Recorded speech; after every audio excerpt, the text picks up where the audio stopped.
Hey guys, Enes here, Whiteacre Properties in Malden to do a final video for you guys, basically covering the profit and loss statement that I call, or crunching the numbers, however you want to call it. Thankfully, it was a profitable deal. It took us 9 months and we put a lot of time and effort. And honestly, I'm thankful to my team, to Jimmy, the project manager, to Chelsea for staging, to Annie for all the design work and the finish, because without them, really, I couldn't get it done. It takes a team really to do a full gut rehab to family like this one.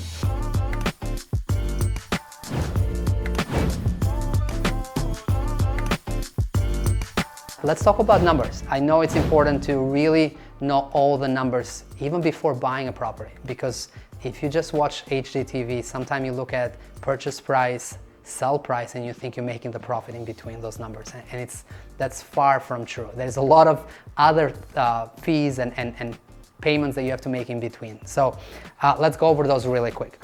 We purchased this in November 2020. For $270,000. So purchase price is $270,000. The loan that we took, we work with a hard money lender. We took a 90% loan to purchase the property, and that loan was for $248,000.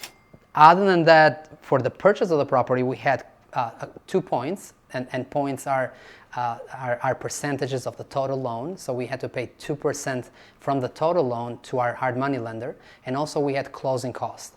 And closing costs, when you're buying real estate, is typically the attorney fee.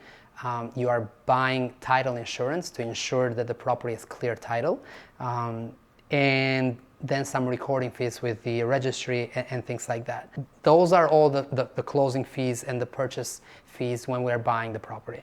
One other fee that's a little different here than other properties that we find on our own is the wholesale fee, because we had to pay $30,000 to our wholesaler, which we were happy to do because this was a great property and we were planning to make a lot of money, so we were happy to give her her fair share. So that was the other fee that we paid. To me, those are the purchase costs. Not only the purchase price, but also the other costs that you have to really spend at the closing table when we are buying it. Then we go into the rehab cost. The rehab cost, if you guys haven't watched the other video I covered, please go back and watch that, because I really break down how we spent $350,000 here, from the demo all the way to the finishes. And so just go and take a look at that video. But the other important part that a lot of people miss, especially fix and flippers that are just starting out, is the holding cost. They don't think too much about the holding cost, but if you're gonna hold the property for 9 months like we did here, you're really gonna have 9 months of payments of different kinds. So let's go over those really quick. So holding cost. Again, it's 9 months that we hold this property, and we had mortgage payments to our lender, right? So we're paying monthly our fee to our lender. Property taxes. You gotta pay the town of Malden their fair share. So you have to pay, quarterly taxes to the town of Malden. So let me go back a little. Mortgage payments, $33,600. Our interest is really high on this project because they're typically short-term projects, and our interest rate is 10%. So it's higher than a regular bank. Then we got the property taxes at $3,900, $600. That's for the 9 months that we kept the property.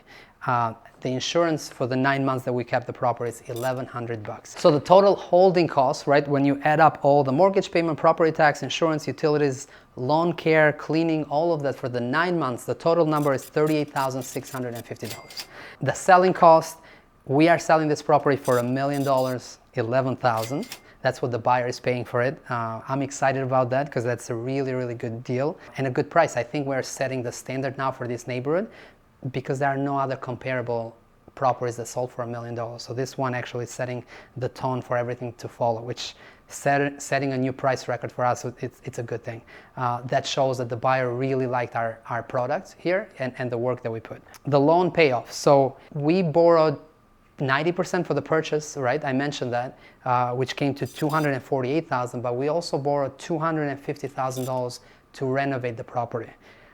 If you guys looked at the other video, I mentioned rehab cost is $350, so that difference is actually our own money, our own capital. Hard money lenders will cover 100% of construction, but I really thought I was going to spend $250,000 $100,000 here. We had a different plan initially, so we had planned for less bedrooms and all that, so our scope of work changed, but I didn't increase the amount we borrowed. We had some capital on the side, so we used our own capital to cover the renovations. Anyhow, the total loan payoff is $448,000. The commission to agent, when we sell real estate, we have to pay commission to the seller's agent and to the buyer's agent. So in this case, we paid 4% of the total price of the $1,011,000, and that commission total is $40,440.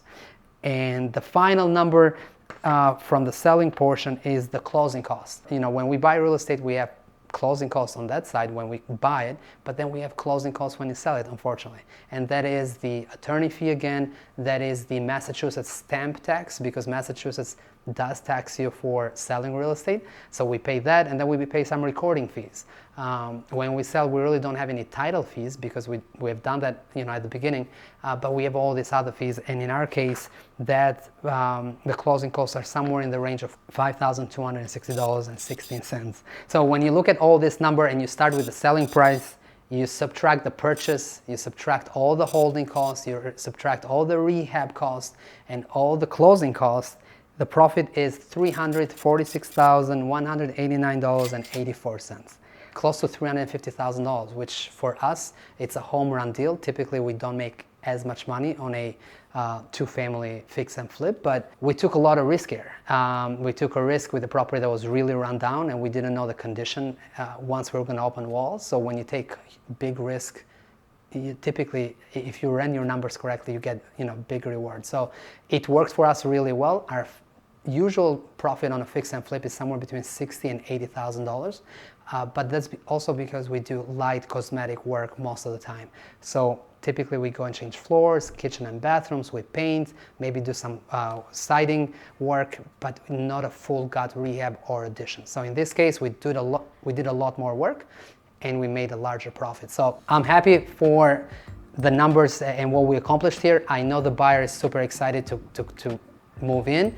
So I think it's a win-win all around. We provided a great solution to the seller when she sold because it was an easy process, and we made a good profit. So excited for the whole process. I hope you guys find this beneficial and maybe you get into the fix and flip game.